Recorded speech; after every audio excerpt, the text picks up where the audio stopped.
Dans le labyrinthe des mots, des locutions et des expressions, on s'y perd parfois. Mais chaque mot a son histoire, et chaque histoire, son fil conducteur.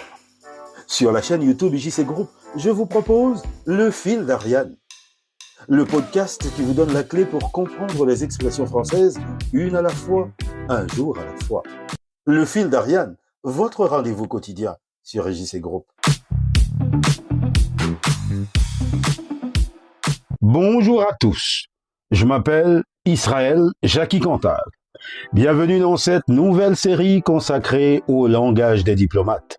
Les grandes décisions ne se prennent pas toujours sur les champs de bataille, mais dans les salles d'attente silencieuses, les tables de négociation polies et les corridors discrets des capitales mondiales.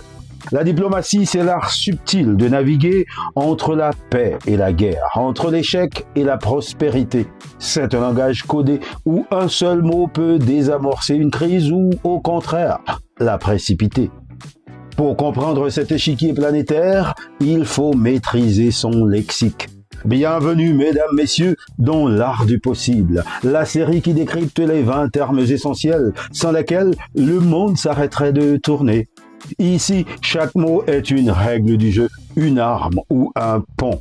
Voici, dans le fil d'Ariane, le langage des diplomates. Le fil d'Ariane, du lundi au vendredi sur la chaîne YouTube de IJC Group.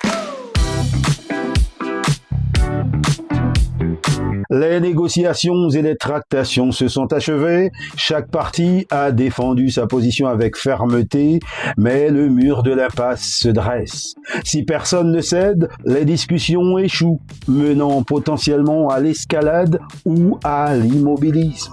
Pour qu'un accord soit signé, il est nécessaire que les deux parties s'éloignent de leur position initiale, acceptant de renoncer à une partie de leurs exigences en échange d'un gain jugé suffisant.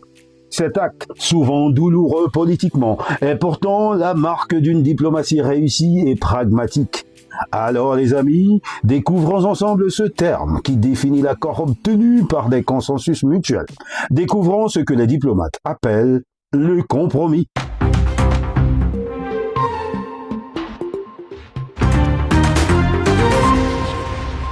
Le compromis, c'est l'idée que, dans un conflit d'intérêts, il est préférable d'atteindre un accord imparfait plutôt que de persister dans une situation de conflit ou de blocage total. Le terme vient du latin compromissum, dérivé de compromittere, qui signifie littéralement promettre ensemble. Historiquement, un compromis impliquait que les deux parties s'engagent à se soumettre à la décision d'un arbitre. Aujourd'hui, le sens s'est élargi pour désigner l'accord négocié lui-même, sans arbitre externe. L'importance du compromis est cruciale dans la théorie de la négociation raisonnée introduite dans l'épisode 88. Le but, c'est de trouver une solution où les intérêts fondamentaux des deux parties sont servis, même si leurs positions de départ ont été modifiées. En diplomatie, le compromis est un signe de sagesse, car il préserve la relation et permet de passer à autre chose. Dans les régimes démocratiques, le compromis est parfois vu comme un affaiblissement, car le négociateur est accusé d'avoir cédé. Cependant, en diplomatie internationale, l'absence de compromis mène souvent à la guerre ou à l'échec d'un traité crucial, ce qui est politiquement bien plus coûteux. Le fil d'Ariane, votre rendez-vous quotidien. En diplomatie, le compromis, c'est l'instrument qui débloque la situation et permet de clore le processus de négociation.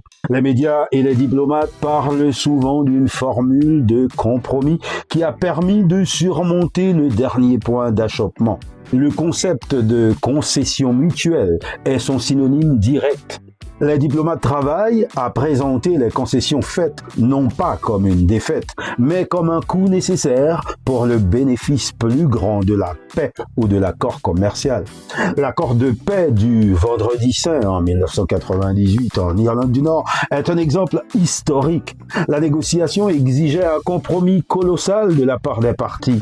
Les républicains ont accepté de renoncer à l'unification immédiate de l'Irlande et les unionistes ont accepté le partage du pouvoir et l'inclusion des institutions de coopération Nord-Sud. Ce compromis a permis de mettre fin à des décennies de conflits, prouvant que le retrait partiel d'une position est souvent le prix à payer pour une victoire plus durable, la paix. Le fil d'Ariane, une expression, un jour à la fois. Le compromis est donc la clé qui verrouille l'accord. Une fois que les parties sont parvenues à cet arrangement mutuel, il ne reste plus qu'à officialiser l'engagement. Il faut rédiger un document formel et contraignant qui scelle les termes exacts de l'entente. C'est l'acte final qui transforme une promesse diplomatique en une obligation légale sur la scène internationale. Dans le prochain épisode du fil d'Ariane consacré au langage diplomatique, nous allons essayer d'examiner le type d'accord le plus solennel et le plus important qui lie les États, le traité. Mais ça, les amis, vous le savez, c'est pour demain. D'ici là, continuez de vous abonner à la chaîne YouTube IJC Group pour découvrir d'autres contenus.